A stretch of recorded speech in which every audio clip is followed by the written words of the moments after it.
Buongiorno,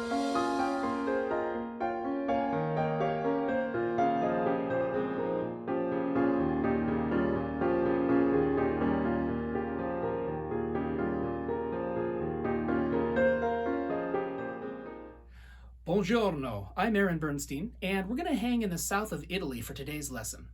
Thankfully, not to see Mount Vesuvius, but instead, I'd like to introduce you to a type of harmony that's made not from three-flavored ice cream, but instead by taking your two-chord and making it flat. Andiamo! No day is complete without a bracing shot of Brahms.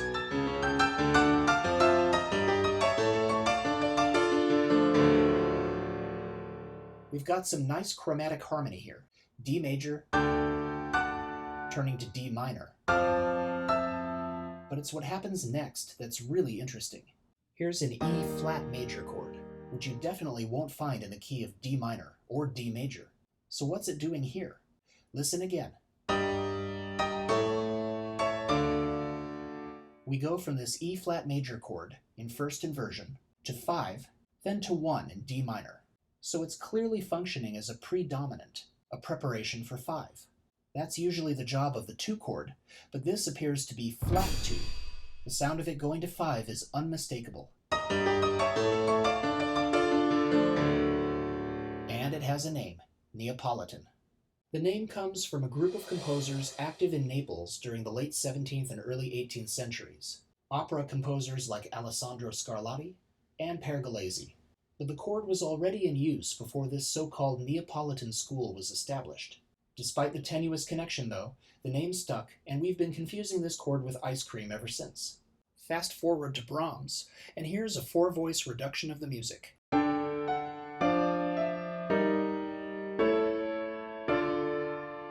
Let's start here at our 1-6 chord, D minor in first inversion. The soprano moves from the third of the chord, F, down to E. Now, Brahms had a few choices about what to do next. He could have left the soprano on E, had the tenor step up to the same, and we simply would have had an ordinary 2-6 chord, going to 5, then 1.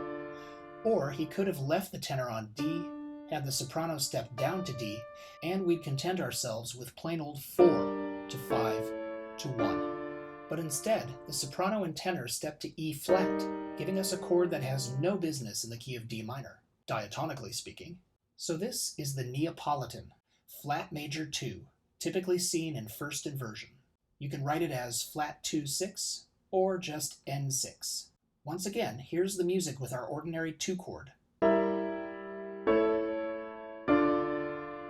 And with the Neapolitan 6. Be mindful though, it can also be interpreted as an altered 4 chord. Here's your standard 4-5-1 again.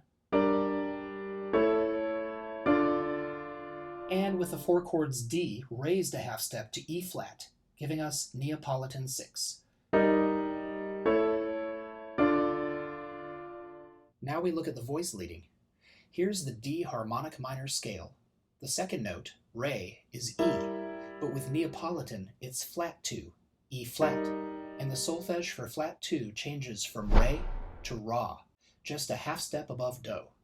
The soprano has this note, and you can see that Ra moves down to T when going from Neapolitan 6 to the 5 chord. So having flat 2, Ra, in the soprano would be the most dramatic way of voicing this chord. Notice the tenor also has Ra, but it can't do the same thing the soprano does and move down to T. Parallel octaves. So to avoid this, the tenor slips up from Ra, E flat, to Re, E, and takes the 5th of our 5 chord. Finally, notice the bass moves from scale degrees 4 to 5 to 1, Fa, So, Do. This is the same convincing bass line we'd get if we substituted the Neapolitan with 4 or 2-6, and it's the reason the Neapolitan is usually seen in first inversion. All right, let's go another 60 years back and shine some moonlight on the Neapolitan.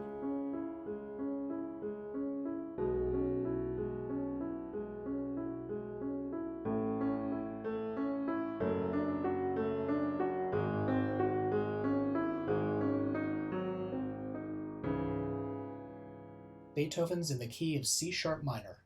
He comes off the 6th chord, A major, onto the Neapolitan 6, a D major chord in first inversion.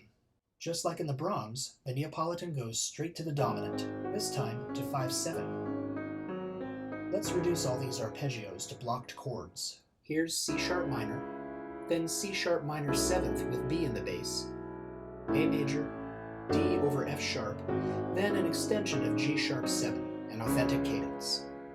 Our figured bass is 1, 1/7 in third inversion, that's 1/4/2, 6, then our Neapolitan 6, going to 5/7, 1/6/4, back to 5, this time with a 4/3 suspension, and the 7th creeps back in, all resolving to 1. Now once again, we see why the Neapolitan is most often used in first inversion. The bass moves from scale degrees 4 to 5 to 1, Fa, So, Do. This strong bass line makes for an effective authentic cadence, and it's the same one we saw in the Brahms. Next, let's look for Ra, the flattened second note in our C sharp minor scale. That'll be D natural, and here it is in the alto voice. Notice, also like the Brahms, Ra moves down to T when going from Neapolitan 6 to our 5 chord, but this time it's a bit more subtle, being in the alto rather than center stage in the soprano. Now, instead of going straight to 5, the Neapolitan can also stop over at Cadential 6/4 first. French-Australian composer Alice Charbonnet will take it from here.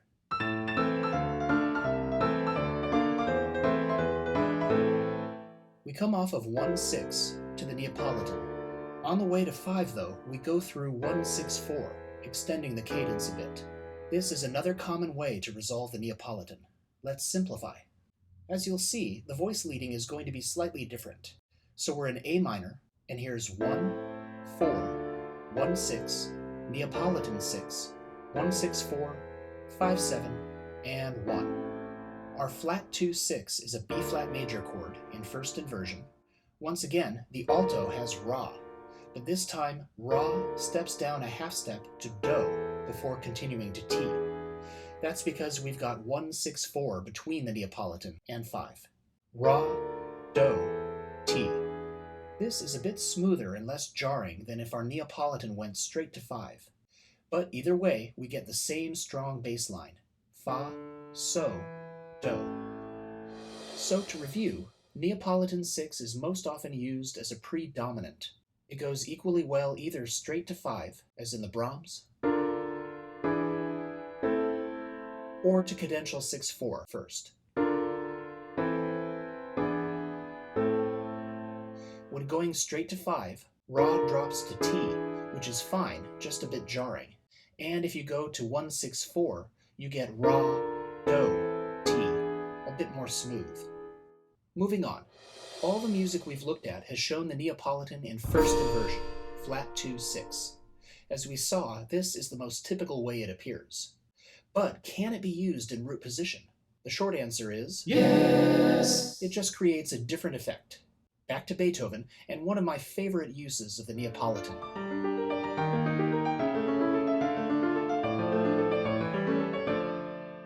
Beethoven puts the Neapolitan to the same use we saw before.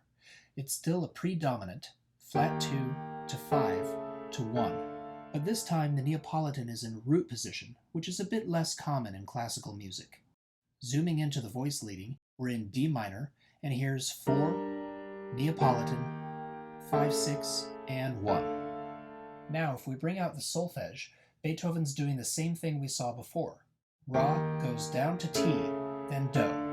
The only difference is that now the bass has these tones, and so we end up with root position Neapolitan. But this results in our going to 5/6 rather than root position 5. Nothing wrong here, it's just a bit more slippery and subtle than the other music we looked at. 5/6 to 1 is not as strong a cadence as going from root position 5 to 1. But Beethoven is well aware of this. So what does he do right after this weak 5/1 cadence? He follows it up with a much stronger one, root position 5 to 1.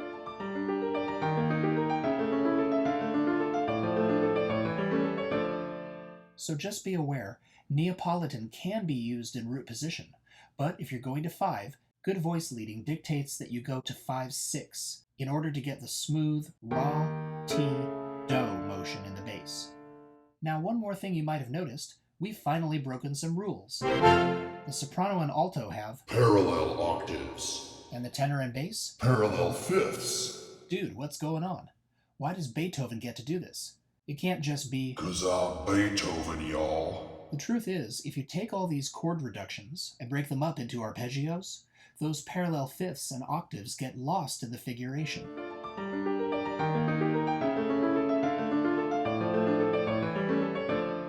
And we pretty much don't hear them anymore.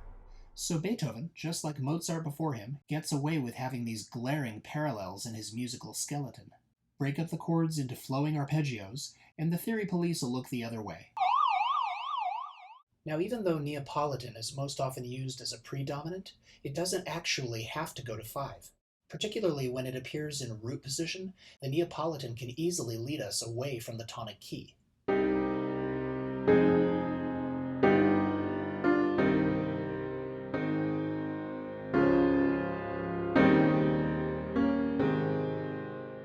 Chopin's prelude in C minor comes off of 1 onto 6, A flat major. We then effortlessly go to root position Neapolitan, D flat major, then to E flat 7, and a convincing authentic cadence in A flat major, the key of 6. So in this case, our Neapolitan functioned as the 4 chord in the key of A flat major. We still have that strong bass line, Fa, So, Do, but this time it's in a new key. And this brings us to our final use of the Neapolitan, in a major key. As we've seen, it's much better suited to minor keys, since only one accidental is needed to create it. Either make the root of our 2-6 chord flat, or raise the 5th of our 4 chord a half step. But in a major key, say A major, you have to add 2 accidentals. Here's an earlier part of the Brahms piece we saw at the beginning of the lesson. This passage ends on an authentic cadence in A major. Going backward, here's the 5 chord, E major, and leading to it is a first inversion B flat major chord. In the key of A major, our diatonic 2-6 chord would be B minor. We have to flat the root, B to B flat, then also flat the 5th, F sharp to F, in order to get Neapolitan 6th. So it's a bit more foreign to major keys, but that doesn't make it sound anything less than awesome. We're done and I'm hungry. So take some time with the worksheets and practice setting up your Neapolitan to go to 5, 5-7, Cadential 6-4, or to a totally new key. And keep a careful eye on Ra, the flatted second note of your scale. Make sure he goes where he's supposed to. I'm Aron Bernstein. Alla promessa!